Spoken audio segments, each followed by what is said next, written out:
Hello, my name is Ralph and welcome back to the channel. It's my time, let's go. Today we're going to split the bottom end on Gus's shovel head today and have a look inside.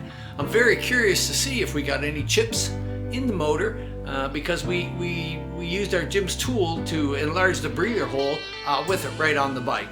Now Jim says that you can do this, and I'm curious to see if I could. I packed it up good. I plugged as many holes as I could to see if I could not get any in there. But today will be the telltale when we split these cases, get the flywheels out and have a look inside. By the way, I'd like to have a special shout out to Hippie's Chopper Corner down south there. I think he's in Texas, I think. I'm not sure, I might be wrong there. But he's a great guy. He calls himself a home of the sketchy choppers, and we've yacked back and forth, and he's been a great help to help me get my channel going. So I appreciate it very much. So you should all check him out, Hippie's Chopper Corner. I think you'll like it. All right, let's get on with taking those cases apart and seeing what's in them. So now the plan is to take the bottom end apart. And what we're going to be looking for today is to see if we got any chips in the motor from doing our breather gear. I'm very interested to see if that's what's happened. And we're going to find out right now if it could be done without taking the motor apart. So the first thing to do is start disassembling the motor. And the first thing we'll do is take the rotor off. Sometimes you can pull it off.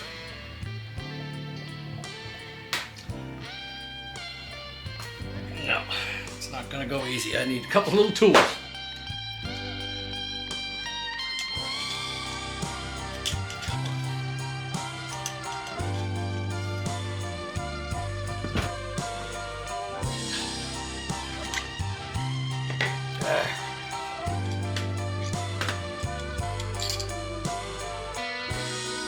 See, they've put a new alternator system on.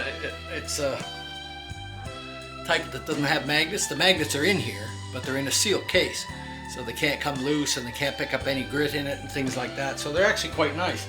And this is a heavy duty one with a lot heavier piece on here. Sometimes the cheap ones don't have the shoulder on there, they just use a washer.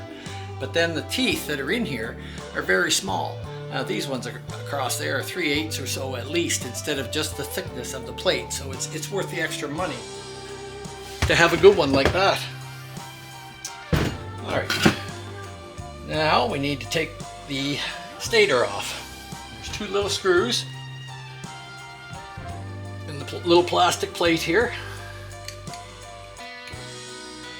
And that just keeps your wires out of the way of the rotor when it's spinning. And when they come out, they're like that, little piece of plastic with two screws, two little tiny screws. And we certainly don't want to lose those. So we've got a little container here that we'll start putting these parts in. These pieces are what holds the stator on, and they've actually been hit like with a screwdriver to set them into the indentations in there. And what we're going to do is just try to get them out. Go. Here. Here.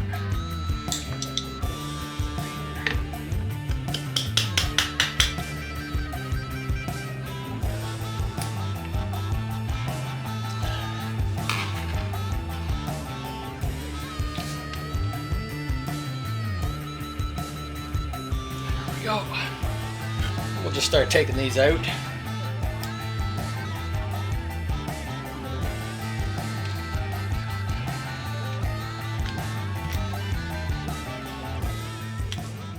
In the later years, they just put Allen screws in here with no locks. So this was an innovation of early years. Some of them had locks, some of them didn't.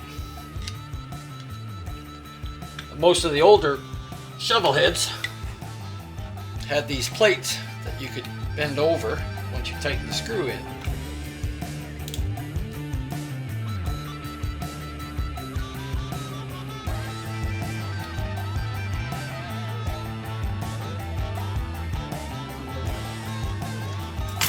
Put them in our little box, little container. There we go. We should be able to shove this back through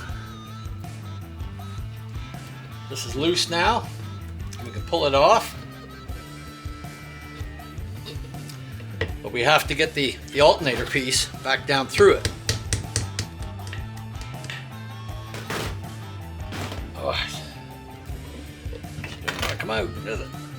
No, sir. And I hesitate to pull on the wires because if you pull on the wires, there's two small little inserts in here, and that's what the plug goes in. We'll just take our time and tap lightly on it.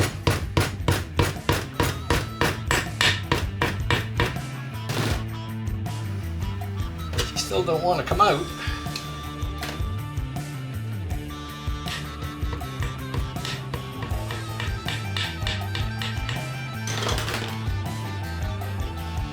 Just take your time with it.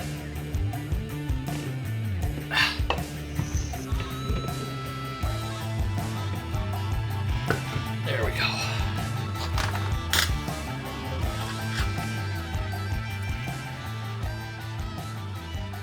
And there it is out, without wrecking it.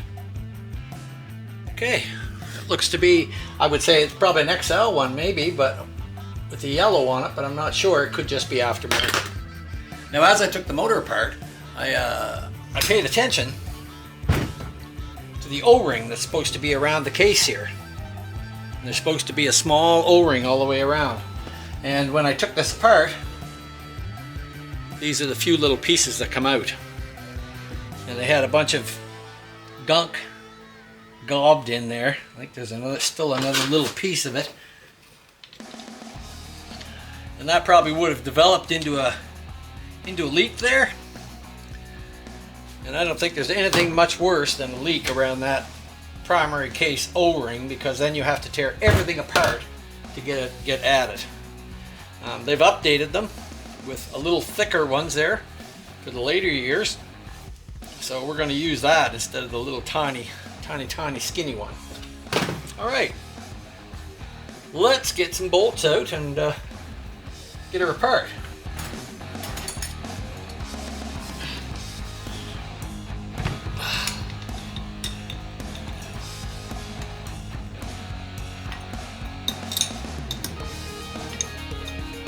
Again, take the few minutes to put all your washers and your nuts back in place so that everything fits properly when you go to put it back together.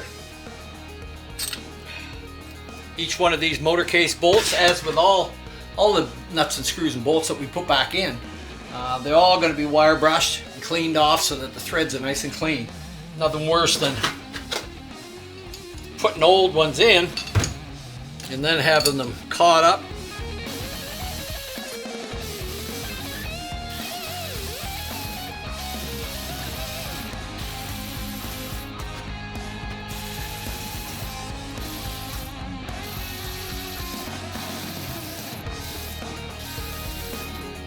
All the bolts are out. Give her a little tap. I got a feeling I'm gonna have to get my puller out to split those cases. So what we gotta do now is get these crankcases apart. Sometimes they're stuck, and I mean stuck depending on what people put on them. What we have here is a Jim's crankcase tool, and I've used it before. And it's a great unit that does the earlier models as well as the late models. And it just slides over here, right over the crankshaft. And you line the holes up in place into where your primary case would normally bolt on.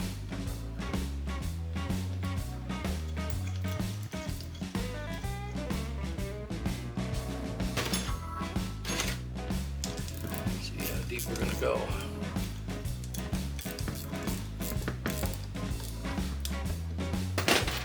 Had put a couple extra washers on it because the shovels stick out a little bit.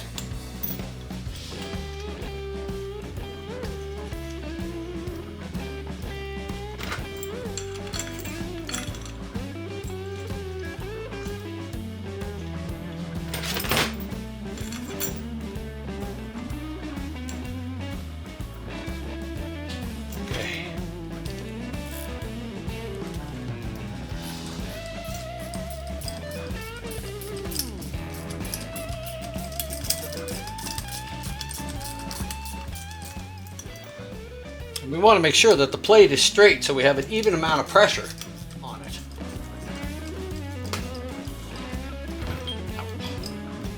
Yeah.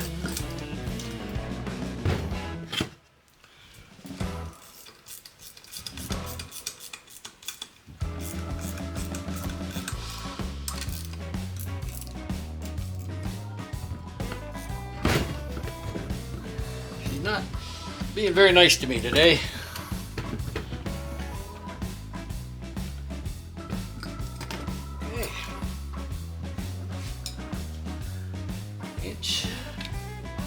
An inch, and I'm an inch. Just make sure that the measurements are all the same. Okay, look like we're tightened up.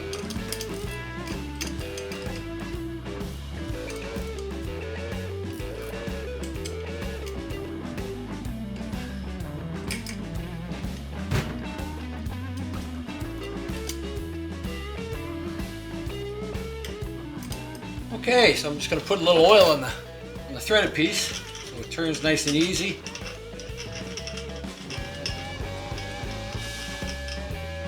On the end of it.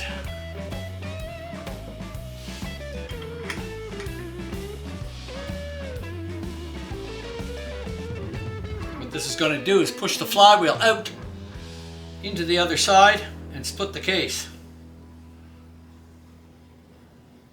We're hoping. Always pretty scary.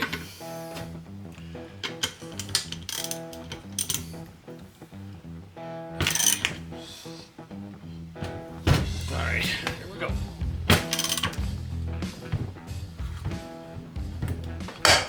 There we go. You hear that little snap? It tells me that the case just popped, and I could see it a little bit here as well. And I could see it a little bit here. Just want to give this a little tap.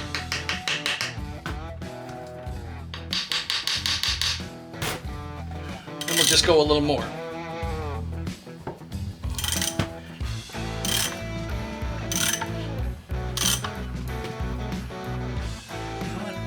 Cross. Cross. Now what's going to happen is, if you looked inside, you'd see the flywheel spreading in there. These are pretty big flywheels, so it's really hard to see. But what's going to happen is it's going to push that whole flywheel that way and push that case off. Now, if we could have split the cases, we could have took the right side off, the cam side off, and put the case in a press. Is what I usually do. But with this little tool, if you didn't have a press,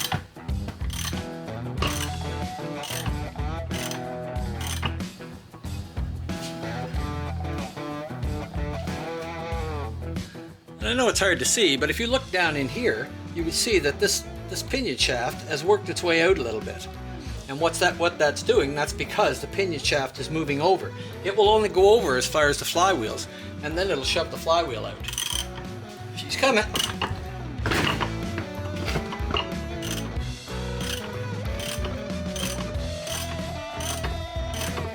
Always check to make sure that nothing's caught or nothing's binding or anything like that. And just work it nice and easy, and you're going to get oil out of it.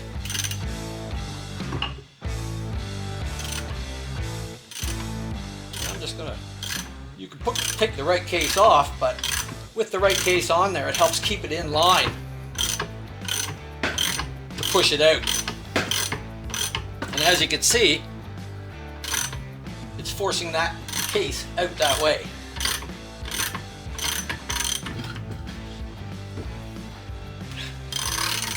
Around myself.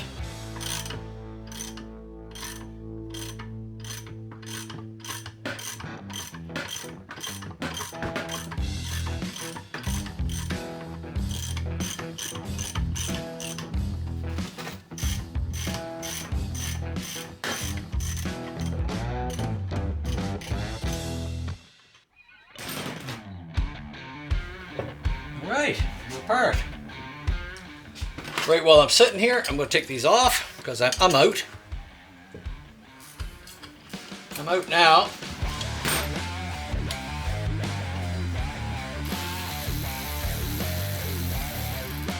Oh, my wrist loves these things.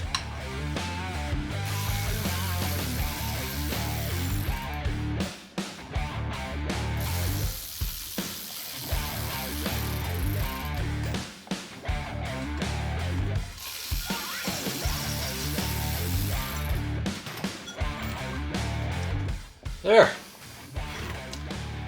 As you can see, we've pushed it right out through completely.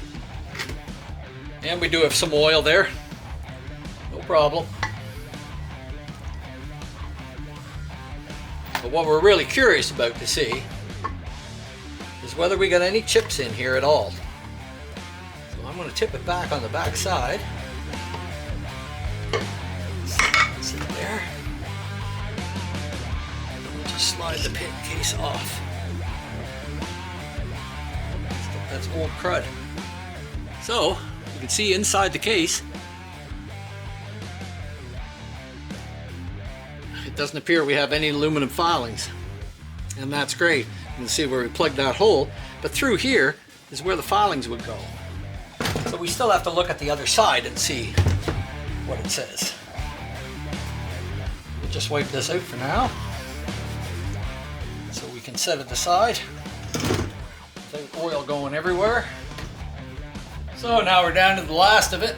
Well, the camera's died, so that's all right. And there we go. The races look a little shiny down in the bottom where they've been wearing, but I think we'll put a new set in anyway. And the best part is that we've got no sludge in there, but we've got no aluminum chips inside the motor. So I'm pretty pleased with that, using my Jim's tool. So all we got left to do now is clean our cases up. We'll split our flywheels and see what we got in there, and we'll check all our bearing sizes and everything else to make sure that it's all good. Now we can move on with things and work ahead on our heads and the different things that need to be done. But I needed to split the bottom end to see what was going on in there. And Gus wanted me to split it while we were down there that far. It would be foolish not to check it. As I said, I've seen problems before with stuff when you didn't check the bottom end, and it just kind of turns into more trouble. So that'll be it for today, I think. And another step on this whole shovel. So if you enjoyed this video, like, subscribe, ring the bell, do those things. It helps our channel to grow. We appreciate it very much. I know I sound like the same thing every time, but that's all I can remember to put out there. But we are growing, and we're trying to reach our goal of 1,000 subs in the first year. So if there's any way you can share us out there, help us get some people to subscribe to us, aces. All right, we'll see you in the next video.